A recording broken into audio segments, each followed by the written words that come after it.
اعوذ باللہ من الشیطان الرجیم بسم اللہ الرحمن الرحیم الحمد للہ رب العالمین الصلاۃ والسلام علی اشرف الخلق محمد وآلہ الطیبین الطاہرین اللهم صل على محمد وآل محمد وعجل فرجهم. بسم اللہ الرحمن الرحیم. یا ایہا الذین آمنوا ان جاءکم فاسق بنبأ فتبینوا ان تصیبوا قوما بجہالۃ فتصبحوا علی ما فعلتم نادمین. واعلموا ان فیکم رسول اللہ لو یطیعکم فی کثیر من الامر لعنتم ولکن اللہ حبب الیکم الایمان وزینہ فی قلوبکم وکرہ الیکم الکفر والفسوق والعصیان اولئک هم الراشدون فضلا من اللہ ونعمہ واللہ علیم حکیم. صدق اللہ العلی العظیم وصدق رسولہ النبی الامین الکریم.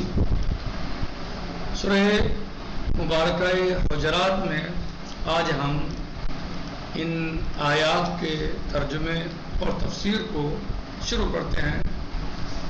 یا ایھا الذین آمنوا ان جاءکم فاسق بنبأ فتبینوا. اے وہ لوگوں یعنی اے وہ لوگ جو ایمان لائے ہو، یعنی اے ایمان والو، اگر فاسق شخص تمہارے پاس کوئی خبر لے کر آئے تو اس کے بارے میں تحقیق کر لیا کرو. کہیں ایسا نہ ہو کہ تم نادانی کی وجہ سے کسی گروہ کو نقصان پہنچا دو اور پھر تم اپنے کیے پر پشیمان ہو. یعنی کہ فاسق تمہارے پاس کوئی خبر لے کے آئے تو پہلے اس کی تحقیق کر لو، خبر صحیح ہے، غلط ہے، سچی ہے، کیسی ہے. ایسا نہ ہو کہ تم جہالت اور نادانی کی وجہ سے کسی دوسرے گروہ کو نقصان پہنچا دو، کسی گروہ کو نقصان پہنچا دو اور پھر تم اپنے گروہ پر شرمندہ ہو. تو لہٰذا بہتر کیا ہے کہ پہلے ہی آپ تحقیق کر لیں. جب کوئی فاسق خبر لے کے آئے تو آپ تحقیق کر لیں. یہ ہے چھٹی آیت کا ترجمہ. ساتویں آیت شریفہ وَاعْلَمُوا أَنَّ فِيكُمْ رَسُولَ اللَّهِ لَوْ يُطِيعُكُمْ فِي كَثِيرٍ مِّنَ الْأَمْرِ لَعَنِتُّمْ وَلَٰكِنَّ اللَّهَ حَبَّبَ إِلَيْكُمُ الْإِيمَانَ وَزَيَّنَهُ فِي قُلُوبِكُمْ وَكَرَّهَ إِلَيْكُمُ الْكُفْرَ وَالْفُسُوقَ وَالْعِصْيَانَ أُولَٰئِكَ هُمُ الرَّاشِدُونَ. ساتویں آیت مبارکہ کا ترجمہ اور تم یہ جان لو، وَاعْلَمُوا اور تم یہ جان لو کہ خدا کا رسول تمہارے درمیان میں ہے. اگر وہ بہت سے امور میں تمہاری اطاعت کرے تو تم مشقت میں پڑ جاؤ گے. اگر وہ بہت سے امور میں تمہاری اطاعت کرے تو تم مشقت میں پڑ جاؤ گے. لیکن خدا نے تمہارے لیے ایمان کو محبوب قرار دے دیا ہے اور اس سے تمہارے دلوں میں زینت بخشی ہے اور اس کے برعکس کفر و فسق و گناہ کو تمہارے لیے قابل نفرت قرار دے دیا ہے. جن لوگوں میں یہ صفات ہوں وہی تو ہدایت یافتہ ہیں.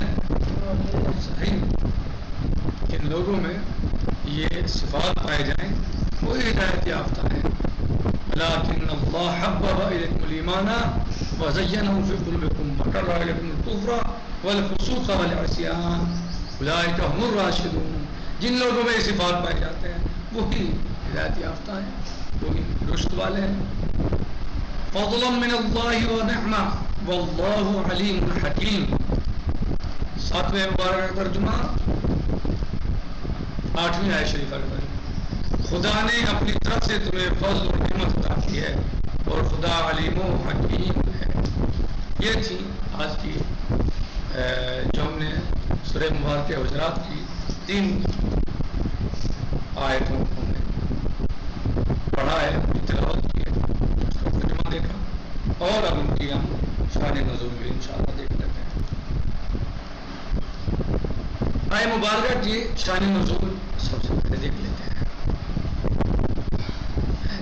پہلی زیر بحث آیت کی تفسیر میں دو شان نزول بیان کی گئی. بعض نے تو جیسے طبرسی نے مجموع البیان میں دونوں کا ذکر کیا اور بعض نے جیسے قرطبی اور نور الثقلین اور فی ظلال القرآن ان تفسیروں میں صرف ایک ہی پر اکتفا کیا گیا ہے. پہلی شان نزول جسے اکثر مفسرین نے بیان کیا ہے یہ ہے کہ آیہ مبارکہ یا ایھا الذین آمنوا من جاءکم فاسق بنبأ الی آخر ولید بن عقبہ کے بارے میں نازل ہوئی ہے. اس کے بارے میں ولید بن عقبہ جسے پیغمبر اعظم صلی اللہ علیہ وسلم نے قبیلہ بنی المصطلق کی زکوٰۃ جمع کرنے کے لیے بھیجا تھا. اس وقت اہل قبیلہ کو پتہ چلا کہ رسول اللہ صلی اللہ علیہ وسلم کا نمائندہ آ رہا ہے تو بہت خوش ہوئے. جب ان کو پتہ چلا کہ زکوٰۃ کے لیے نبی اعظم صلی اللہ علیہ وسلم کا نمائندہ آ رہا ہے تو بڑے خوش ہوئے اور اس کے استقبال کے لیے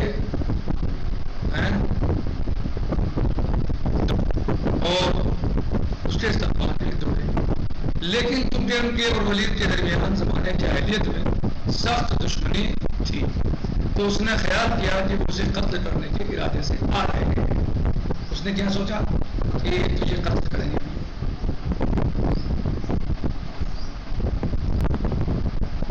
تو اس نے خیال کیا کہ وہ اسے قتل کرنے کے ارادے سے آ رہے ہیں.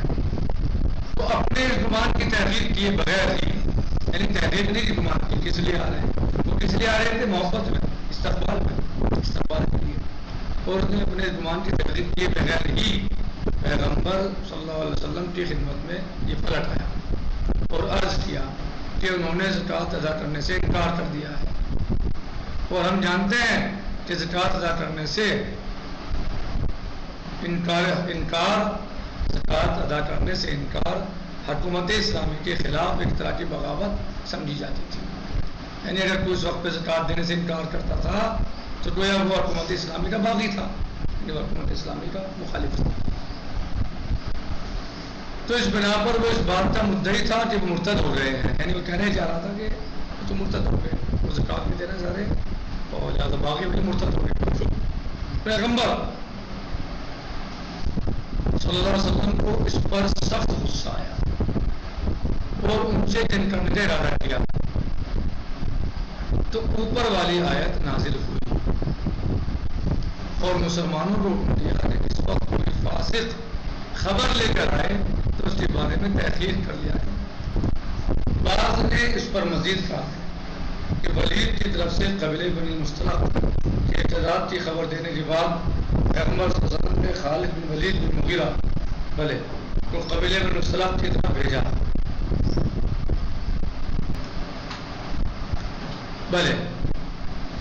اور یہ حکم دیا کہ جلد بازی میں کوئی کام نہ کر بیٹھنا, جلد بازی میں کوئی کام نہیں ہونا چاہیے.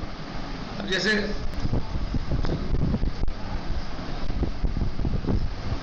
کہتے ہیں کہ بعض نے اس پر مزید کہا ہے کہ ولید کی طرف سے قبیلہ بن مصطلق کے ارتداد کی خبر دینے کے بعد پیغمبر صلی اللہ علیہ وسلم نے خالد بن ولید بن مغیرہ کو قبیلہ بن مصطلق کی طرف بھیجا اور یہ حکم دیا کہ جلد بازی میں کوئی کام نہ کر بیٹھنا.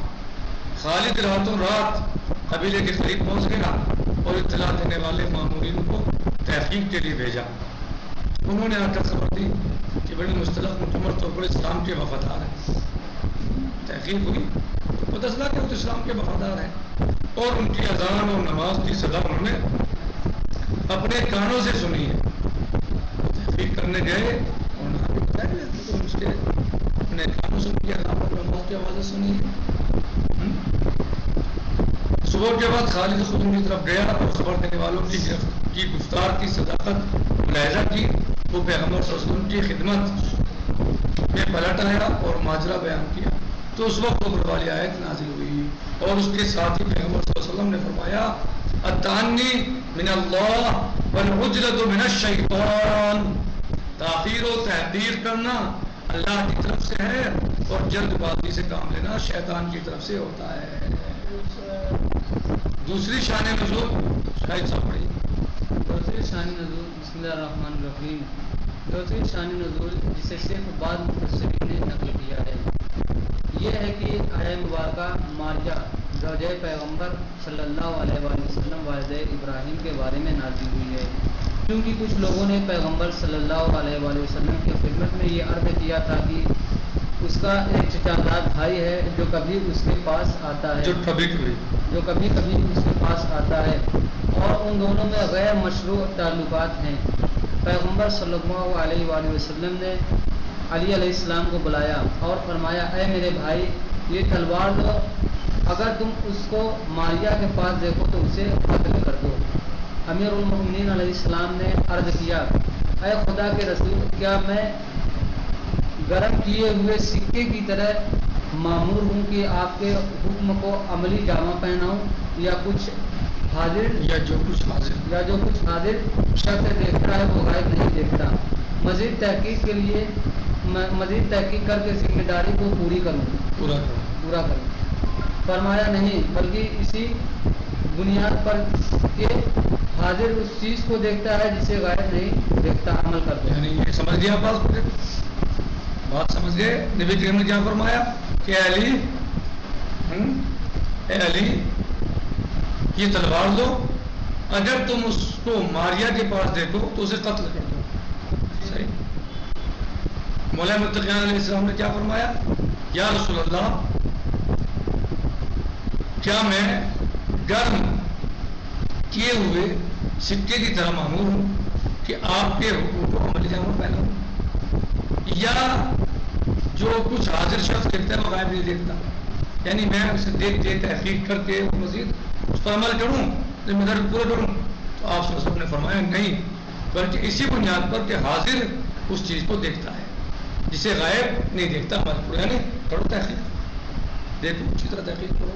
علی علیہ السلام فرماتے ہیں جی، علی علیہ السلام فرماتے ہیں کہ میں نے تلوار کمر سے باندھی اور اس کی طرف آیا، میں نے دیکھا کہ وہ ماریہ کے پاس ہے، میں نے تلوار کھینچی تو وہ بھاگ کھڑا ہوا اور ایک کھجور کے درخت پر چڑھ گیا۔ اس کے بعد اس نے اپنے آپ کو اس سے نیچے گرا دیا۔ اسی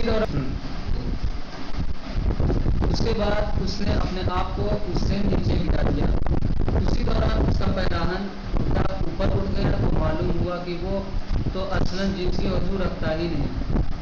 میں پیغمبر صلی اللہ علیہ وآلہ وسلم کی خدمت میں حاضر ہوا اور ماجرے کی تفصیل بیان کی تو پیغمبر صلی اللہ علیہ وآلہ وسلم نے فرمایا، خدا کا شکر ہے کہ اس نے بدی آلودگی اور اتہام کو ہمارے دامن سے دور کر دیا ہے۔